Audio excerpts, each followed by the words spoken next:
Assalamualaikum and a very good day to everyone. We are from Group Robokar, which is Team 6, and today we are proud to present our final project for the subject Real-Time Software Engineering, which is the development and demonstration of our Robokar autonomous robot system using Micro C operating system to Real-Time Software Operating System. The objective of this assignment was to design, implement, and demonstrate a multitasking robotic system where the different tasks such as obstacle detection, motor control, and navigation operate simultaneously and reliably using real-time scheduling.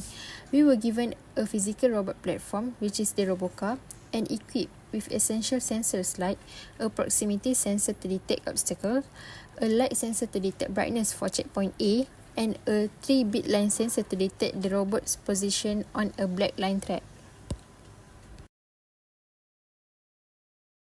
So our goal was to apply the knowledge gained in class to build a system that could navigate checkpoints automatically, rate the obstacles, follow a predefined track, and demonstrate real-time task handling using the RTOS.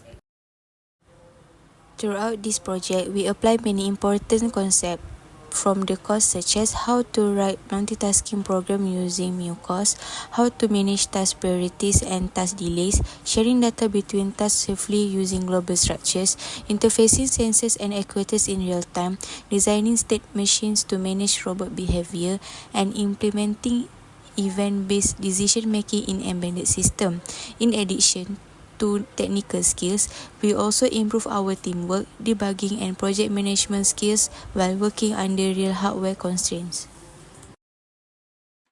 For project overview, our final solution consists of 4 main components: a collision detection task to sense and respond to obstacle, a motor control task that manages smooth and coordinated movement, a navigation task that determines the robot's path and behavior based on sensor input, and lastly, a startup task that initialize the system and launch everything properly.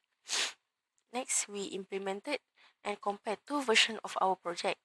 Version 1 was the basic prototype, which is the simple obstacle reaction and movement. The version 2, we introduced complete checkpoint tracking, smart line following, obstacle maneuvers, and better user interaction with lights and honks. Now, let's begin by looking at the foundation of our code, which is the initialization and global variables. So, the robot is initialized with basic global variables such as right speed, left speed, and obstacle detection, like obstacle. Only minimal functionality is implemented. Light and line checkpoints are not defined yet. Let's move on with the version 2, which is we expand the global variables significantly to include checkpoints A to F, like CPB, CPC, CPD, and light obstacle detection status L1 and L2. Each of these variables serves a flex to help the robot make decisions later, simulating the finite state machine. So for this part, taught us how to manage global shared variables across multiple real-time tasks, emphasizing memory visibility and task safe updates. Next, let's talk about our real-time task implementation, particularly obstacle detection and motor control. Version 1, check collision only sets the obstacle flag using the proximity sensor. There's no motor reaction here. The logic is handled entirely in Navic. Motor control motors updates motor speeds based on myrobot.1 speed and R speed every 250 milliseconds. Version 2 will enhance check collision to stop immediately on obstacle detection, perform a hard-code 4-step maneuver, stop, reverse, turn, resume. Control motors logic remains mostly the same but now supports more responsive updates due to richer navigation logic. This part reinforces task prioritization and non-blocking behavior. We ensure check collision remains high priority to guarantee real-time response to hazards. At the beginning of the Navic function, we define a set of state tracking flags for each checkpoint A through D. These are Boolean flags that keep track of whether a checkpoint has been passed.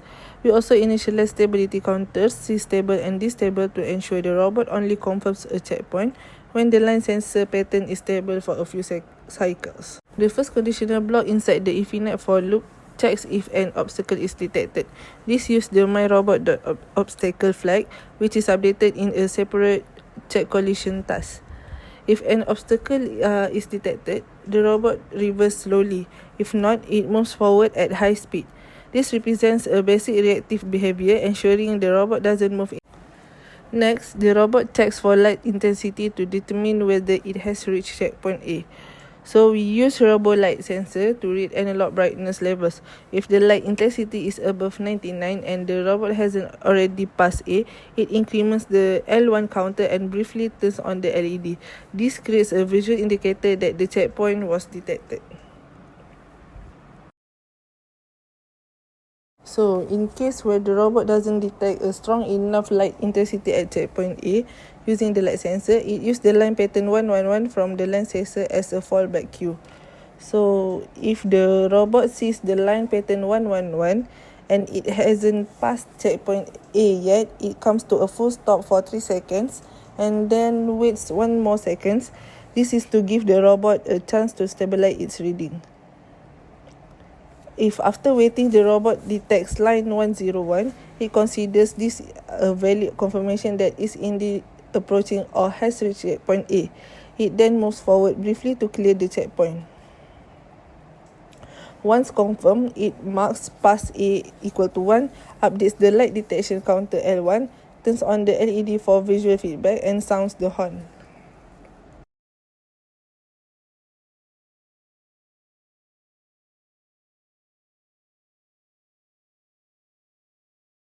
After checkpoint A, the robot moves forward and looks for the next key line pattern, which is 101, which corresponds to position 5. This condition checks that checkpoint A has already been passed and checkpoint B hasn't yet been reached.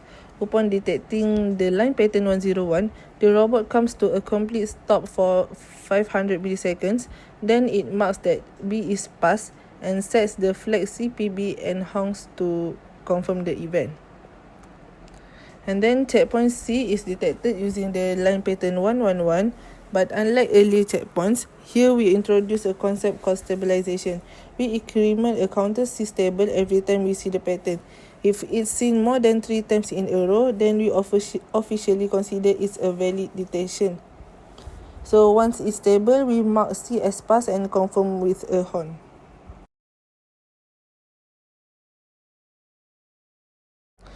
This section showcased the robot's ability to handle unexpected scenarios autonomously.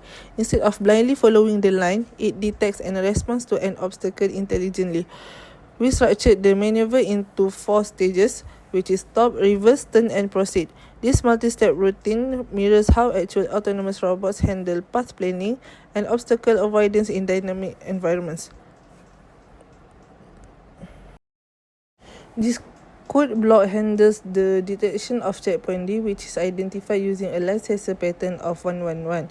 However, to avoid false positives from momentary line overlaps, we use a counter called disable to verify that the robot stays consistently on that line. Once it confirms the checkpoint, it sets pass D and CPD to mark the progress, but the decision making doesn't stop there. If the robot has previously encountered an obstacle between C and D, it can provide conditional feedback. Otherwise, it gives a standard honk. This demonstrates how we integrated both sensor fusion and conditional behavior. So the last one, this block handles line following behavior using a line sensor. It uses the sensor's binary output 0 to 7 and adjusts the robot's left and right motor speeds to keep the robot on the line. Finally, let's talk about the setup and coordination in our main function and task start functions. In both versions, we use OS task create function to create and launch our 3 tasks. What changed in how organized and responsive the startup become in version 2? In version 1 startup, it immediately starts running after setting up.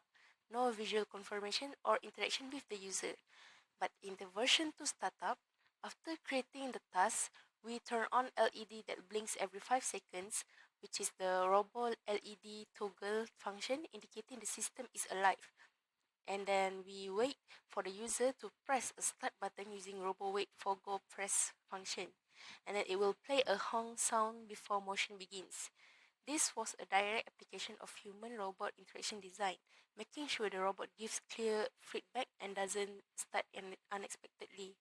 It also demonstrated that the importance of task scheduling and startup synchronization in RTOS environments. All these startup features made version 2 much more robust and user-friendly.